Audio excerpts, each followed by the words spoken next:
E aí, tudo bem? Para quem está na trilha da certificação DSV, um dos tópicos essenciais é, sem dúvida, a jornada do cliente. Mas como é que ela é desenhada na prática, no dia a dia? É exatamente nisso que a gente vai mergulhar fundo para entender agora. Vamos começar com uma ideia que, olha, muda tudo.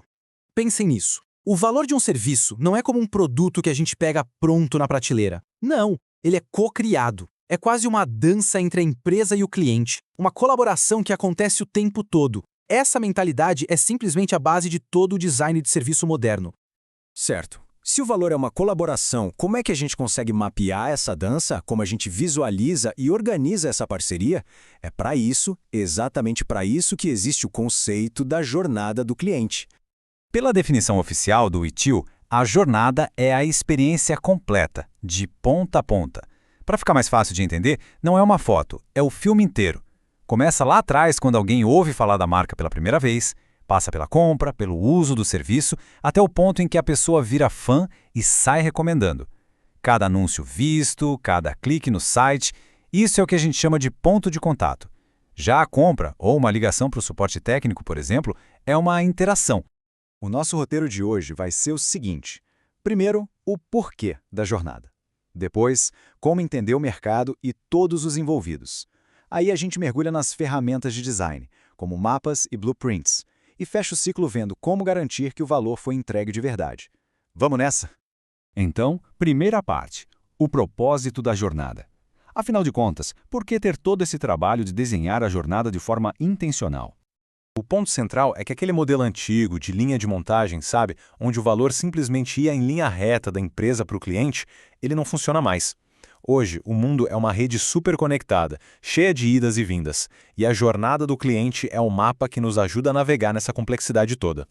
E aqui tem um conceito fundamental, a faixa de visibilidade. A melhor analogia que existe é de um teatro. O palco é onde a experiência acontece, é tudo que o cliente vê. Só que para esse show acontecer, tem um mundo de coisas rolando nos bastidores, né? A equipe, os processos, a tecnologia, tudo isso é super importante, mas fica invisível para a plateia. Agora sim, vamos para a segunda etapa, que é a fundação de qualquer bom design. Entender de verdade o ambiente e as pessoas envolvidas. Para entender uma organização, o círculo dourado do Simon Sinek é uma ferramenta e tanto. Muitas empresas sabem o que elas fazem e como fazem, mas são poucas as que conseguem explicar o porquê. E é esse porquê, o propósito, a causa, que define a real necessidade que precisa ser atendida e que dá sentido a toda a jornada. Um serviço nunca existe sozinho no mundo, é sempre um ecossistema. Então a gente precisa mapear todo mundo que está envolvido. Clientes, claro, mas também fornecedores, parceiros, até a comunidade. E o mais importante, as necessidades de cada um mudam com o tempo. Ou seja, essa análise nunca acaba de verdade.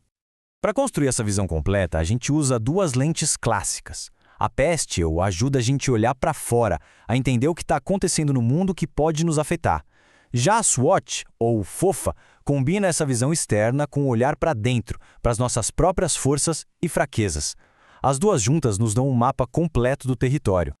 E olha só, o tipo de relacionamento que se estabelece muda completamente o jogo. Pensa bem, uma jornada para um relacionamento básico é toda sobre eficiência, sobre a transação, é papum. Agora, se a gente está falando de uma parceria, aí o buraco é mais embaixo. Estamos falando de metas estratégicas conjuntas de cocriação no nível mais alto. O design da jornada precisa respirar essa profundidade. Ok, entendemos o contexto. Agora vamos mergulhar de cabeça na fase de design. E aqui, a metodologia é totalmente centrada no ser humano. O nosso guia aqui é o Design Thinking. É um processo de 5 etapas que nos força a começar com as pessoas e não com a tecnologia. Primeiro, empatia. Depois, a gente define o problema real. Só então partimos para as ideias, para os protótipos e, finalmente, para os testes. O foco inicial está todo nessas 3 primeiras fases. Primeiro, empatizar. Tem que sair do escritório, conversar, observar, sentir a dor e a necessidade do cliente na pele. Depois, definir. Afinal, qual é o problema de verdade que estamos tentando resolver? E só então, na fase de ideação, a gente pode abrir a mente e gerar o máximo de soluções criativas, sem nenhum julgamento. Com as ideias na mão, a gente precisa torná-las visíveis e fáceis de entender. E é aí que entram duas ferramentas visuais que são essenciais. O mapa da jornada do cliente é, literalmente, uma história contada pelo ponto de vista do cliente. O que ele pensa, o que ele sente, o que ele faz em cada etapa. É aqui que a gente descobre os momentos de frustração, os famosos pontos de dor. E, mais importante ainda, as oportunidades de surpreender e encantar. Se o mapa da jornada é a visão do cliente, o Service Blueprint é a visão da empresa. Voltando para a nossa analogia do teatro, ele mostra o que acontece no palco, o front stage, que é o que o cliente vê, e tudo o que acontece nos bastidores, o backstage, para a mágica acontecer. A tal linha de visibilidade é a cortina que separa esses dois mundos.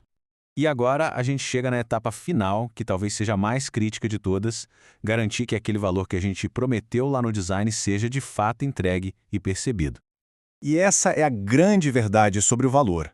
Ele não é definido pela empresa, ele é definido pelo cliente. É sempre sobre percepção. Não importa o quão bom o seu serviço seja no papel. O que conta no final do dia é a experiência que o cliente sente que teve. Então, como a gente mede esse valor? A gente combina o técnico com o humano. De um lado, as métricas de desempenho, a utility, que é o que o serviço faz, e a warranty, que é quão bem ele faz. Mas isso é só metade da história. A gente precisa complementar com a análise da experiência do cliente e pesquisas como o NPS para entender a percepção e a satisfação real das pessoas. Tudo isso nos leva à nossa conclusão, que resume a filosofia central por trás de todo esse esforço de desenhar a jornada do cliente. No fim das contas, é sobre isso. Um bom design de jornada faz a gente parar de pensar em transações isoladas para pensar em relacionamentos de longo prazo. A gente sai de interações pontuais para uma cocriação de valor que nunca para, que está sempre evoluindo. E para a gente fechar, fica a reflexão. Onde, nos nossos processos hoje, dá para ir além da simples entrega e começar uma parceria de verdade, uma cocriação. Encontrar a resposta para essa pergunta não é só um exercício teórico, não. É desenhar o futuro da gestão de serviços.